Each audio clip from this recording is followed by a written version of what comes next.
പ്രഭാത വന്ദനങ്ങൾ. ഡിസംബർ 25. നിങ്ങൾക്കെല്ലാവർക്കും കർത്താവായ യേശു ക്രിസ്തുവിന്റെ നാമത്തിൽ കർത്താവായ യേശു ക്രിസ്തുവിന്റെ ജനനത്തെ ഓർക്കുന്ന ക്രിസ്മസ് ആശംസകൾ. ലോകത്തിൽ ഏറ്റവും കൂടുതൽ സെലിബ്രേറ്റ് ചെയ്യപ്പെടുന്ന ഫെസ്റ്റിവൽ ഏതാന്ന് നിങ്ങൾ അന്വേഷിച്ചാൽ അത് ക്രിസ്മസ് ആണ്.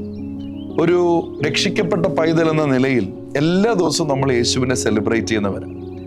അതുകൊണ്ട് ക്രിസ്മസ് എന്നൊരു ദിവസത്തെ പ്രത്യേകത ഒന്നും ഇല്ല എന്ന് ചിന്തിച്ചിരുന്ന ഒരു കാലം എൻ്റെ ലൈഫിലും ഉണ്ടായിരുന്നു. പക്ഷെ ഫിലിപ്പിയർ 2:10 ഒരു വാക്യമുണ്ട്: എല്ലാ നാവും ഏറ്റുപറയും, എല്ലാ മുഴങ്കാലും മടങ്ങും, യേശു തന്നെ കർത്താവെന്ന്.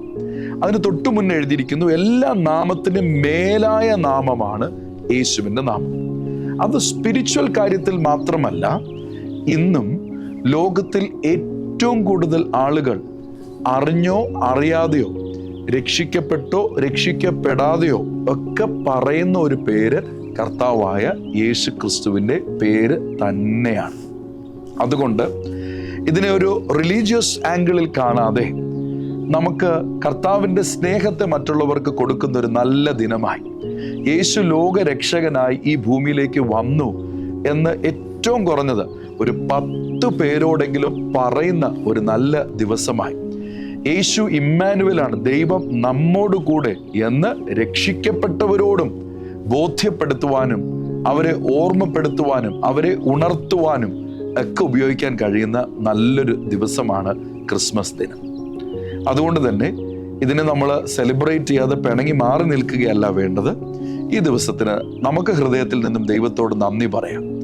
നിങ്ങൾക്കും എനിക്കും ലഭിച്ച വ്യക്തിപരമായ രക്ഷയെ ഓർത്ത്, യേശു കർത്താവ് ജനിച്ചില്ലായിരുന്നുവെങ്കിൽ നിത്യരക്ഷ നമുക്ക് ലഭിക്കത്തില്ലായിരുന്നു. യേശു കർത്താവ് ഈ ഭൂമിയിലേക്ക് വന്നില്ലായിരുന്നെങ്കിൽ ദൈവം എപ്പോഴും നമ്മോട് കൂടെ എന്ന പുതിയ ഉടമ്പടിയുടെ കീഴിലുള്ള ദൈവസഭയ്ക്കകത്തുള്ള പരിശുദ്ധാത്മാവാം ദൈവത്തിന്റെ പ്രവർത്തനങ്ങൾ നടക്കത്തില്ലായിരുന്നു.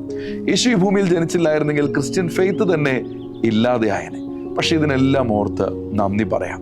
ഞാൻ നേരത്തെ പറഞ്ഞതുപോലെ ഏറ്റവും കുറഞ്ഞ് 10 പേരോടെങ്കിലും യേശുവിനെ കുറിച്ച് പറയാം. 10 പേർക്ക് വാട്സാപ്പ് സ്റ്റാറ്റസിൽ ക്രിസ്മസിന്റെ ഒരു ഗോസ്പൽ സന്ദേശം അയച്ചു കൊടുക്കുക. 10 പേരെ ഫോണിൽ വിളിച്ച് വിഷ് ചെയ്ത് പ്രാർത്ഥിക്കുക. അങ്ങനെ നല്ലൊരു ദിവസം പരിശുദ്ധാത്മാവ് നമുക്ക് ഏവർക്കും നൽകട്ടെ. ഇത് ദൈവനാമ മഹത്വത്തിനും ദൈവരാജ്യത്തിന്റെ പ്രവർത്തനങ്ങൾക്കുമായിട്ട് ഉപയോഗിക്കാൻ കഴിയുന്ന ഏറ്റവും നല്ലൊരു ദിവസമായി എടുത്ത് ക്രിസ്മസിൽ കർത്താവായ യേശു ക്രിസ്തുവിന്റെ നാമത്തെ നമുക്ക് ഉയർത്താം. മറ്റുള്ളവരോട് ഈ നാമത്തെക്കുറിച്ച് പറയാം. ഈ നാമത്തെക്കുറിച്ച് കേട്ടില്ലെങ്കിൽ അവരെങ്ങനെ വിശ്വസിക്കും? ആരും പറഞ്ഞില്ലെങ്കിൽ അവരെങ്ങനെ കേൾക്കും? ആരും വിശ്വസിച്ചില്ലെങ്കിൽ അവരെങ്ങനെ രക്ഷിക്കപ്പെടും? അതുകൊണ്ട് തന്നെ നമുക്ക് ഈ ദിവസം ദൈവരാജ്യത്തിനായിട്ട് ഉപയോഗിക്കാം. നിങ്ങൾക്ക് എല്ലാവർക്കും നല്ലൊരു ക്രിസ്മസ് ദിനം ഞാൻ ആശംസിക്കുന്നു. ഭവനങ്ങളിലും ചർച്ചസും കൂട്ടുകുടുംബമായിട്ടൊക്കെ എല്ലാവർക്കും കൂടി ഒരുമിച്ച് ഭക്ഷണം കഴിച്ച് ദൈവത്തെ സ്തുതിക്കുക.